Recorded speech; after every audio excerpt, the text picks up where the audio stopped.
X 1075. Got to welcome to the show, super funny Mofo, one of our favorite comedians. We've been talking about this. So excited, yeah. And he'll be performing this weekend, Suncoast Hotel and Casino, Saturday and Sunday. Aries Spears is on the show. Aries, what's up, my man? Yo, how you doing, brother? Doing great, my man. Thank you for being here. Oh, thank you for having me, man. Dude, how often do you make it to Vegas? We're the show you're on right now is new to Vegas. We've only been here about 3 months. So far, we're loving it. How often do you get to the area? I usually hit it about once a year.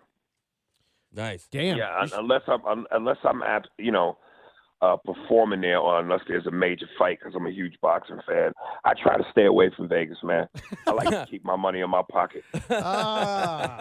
Well, you know who doesn't subscribe to your theory? Johnny Manziel. Yes. He basically lives here We're now. actually trying to throw him out of town, Aries.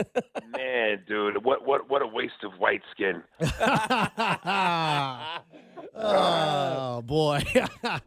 Let me ask you, I was going over a bunch of your performances last night, and there's millions. You're a very talented guy, obviously, born with a lot of this talent because you're just so natural with it. When you start impersonating celebrities, who for you is it like, oh, hell yeah, I nailed that? I mean, who do you love doing? You know what, man? I always say I'm like a mother on welfare with 1,000 kids. I love all my babies. there is no Michael Jackson versus Tito. You know, they're all special to me. But I know I usually mostly have fun doing guys like Shaq and Jay-Z and Bill Cosby. And whenever there's a little bit of controversy in the air, especially like with the Cosby thing, that just makes it all the juicier because you could take it in that direction if you want to. I was listening to your Denzel last night and just rolling on the floor, man. That's just because Denzel's got two things. He's kind of got the high pitched thing, right. Then he gets into the low, like serious Denzel thing. Oh yeah. That's the turn on, turn off for the sex appeal in the women. He knows what he's doing. Right. Green light, red light, right? Exactly.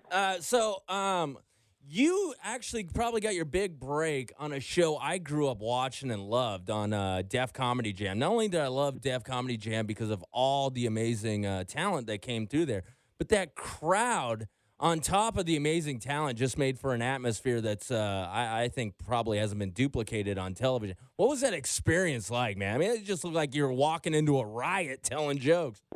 Well, it was a two-parter because number one, that's just black crowds, period. I mean, if we love you, if we hate you, you're going to feel it. But if they love you, black folks, when we laugh, we fall all out the chairs and, we scream and yell like we on a Six Flags Magic Mountain ride. So when we love you, did they make you put a seatbelt on when you're at the Def Comedy Jam? Oh, no safety belt, baby. If you make a dude laugh hard enough, he'll get up, do three jogs around the stage, do a backflip Victory before he laps. sits back down. Yeah, and it was the explosion of something that had never happened before. I mean, prior to Def Jam, you usually only got one black major comedian per decade. So you had Red Fox in the 60s, Pryor in the 70s, and Eddie in the 80s. So right. When that show came along, man, it was the first time you got to see that there was a lot of black comedy and talent that existed in the world outside of one guy per decade. So we got introduced to so many people in such a big way, and it was such a monster hit that it just really took on a life of its own. Aries Spears is hanging out with the Suncoast Hotel this weekend, Saturday and Sunday. So a little bit about your show. I mean, because obviously, you talk a lot about celebrities and impersonate a lot of celebrities. What's kind of the current feel of your show? Like, do you keep it current with politics and sports and stuff? What can people expect to see from you? Yeah, I'm always a little bit. I pride myself on being a little bit all over the place. I mean, I talk about everything from sex, relationships, a little bit of politics, impressions, pop culture. So yeah, a little bit of everything. Let me ask you. You talked a lot about some of the black guys you impersonate. You do any white guys?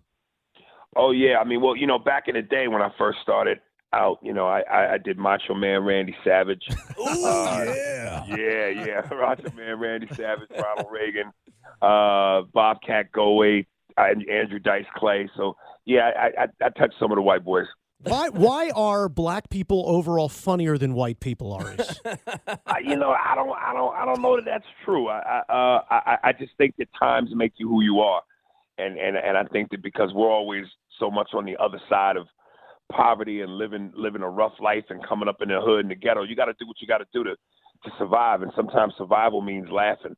So, when you don't come up like Johnny Manziel in a privileged situation, you learn to take advantage of the finer things in life that help you get through the tough times. I want to ask you, so obviously your impressions, the sports stuff you've done have got you on like Fox Sports, and you've done some stuff with NBA stuff. Does it ever just kind of blow your mind where some of this stuff has taken you on this huge national platform? And, like, what was that moment when, like, I don't know if it's you doing Shaq to Shaq or whatever, where you're just kind of going, how the hell did I get here? You know what it is? It's find out that a lot of the people that you admire and you watch know you.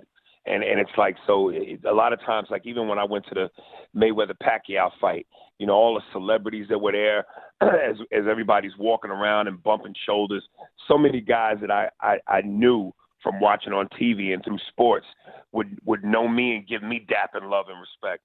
And that's what kind of blows your mind, is you go, wow, like it almost, it reminds you that, okay, wait a minute, maybe I am somebody. Right. And then you look at that check from Fox Sports, and you're like, wow, maybe I am somebody. Yeah. Well, that check ain't all that. So if the recognition you get from your peers is more of a reminder than the check is. Don't worry, I'll talk to Terry Bradshaw for you. We'll get that check. Please do. Real quick before we let you go, and by the way, Aries Spears again this weekend, Suncoast Hotel and Casino. Dude's kick-ass, very talented. It's a phenomenal show. But, we're in the middle of the NBA and the playoffs. We're getting down to it. You do all the stuff behind it, but are you a fan, and what do you think and where we are? I'm a huge fan, and I'm such a hater against the Golden State Warriors, but I really wanted to see LeBron and those guys take those guys out. But we might not get the chance to. It looked like OKC going to close the deal. I know. Yeah. And you know what, dude? I follow you on Twitter, man, and I see it, and you appear to be jumping on. You've been talking a lot of smack to Golden State fans. Look, man, I was born and raised in Seattle. I'm a diehard Sonics fan. So every time OKC wins one game, my heart breaks just a little. I can't take it, man. So I need somebody to take out the Thunder. Is LeBron going to do it? You know what, man? I'm going to tell you, I really believe they have the talent to do it. But LeBron, I have such a love-hate relationship with LeBron because it's just like, he's the most frustrating player in the world. He looks like he could be the most dominating force ever if he chooses to. But the problem is there are times when he doesn't choose to. And that's the part that frustrates me. Like, he's no LeBron. He's no Kobe. He's no Michael Jordan. It seems like he doesn't have that I'm going to assassinate you killer attitude, instinct when he needs to have it. And it's the most frustrating thing in the world. Is it a little crazy about LeBron that he's looked like a 35-year-old man since he was 16? Well, Morgan Freeman's looked that way since he was 7. That's right. You know what I mean? So it happens. That's right. Aries Spears. Hair and everything, right? Well, yeah, he came out the womb like that. Aries, thanks for being here, man. We really appreciate the time. And it's all good, baby. This weekend, kick-ass show, Suncoast Hotel and Casino, Saturday and Sunday. We'll see you then, Aries, all right? Absolutely, brother. Thank you. All right, take care of yourself.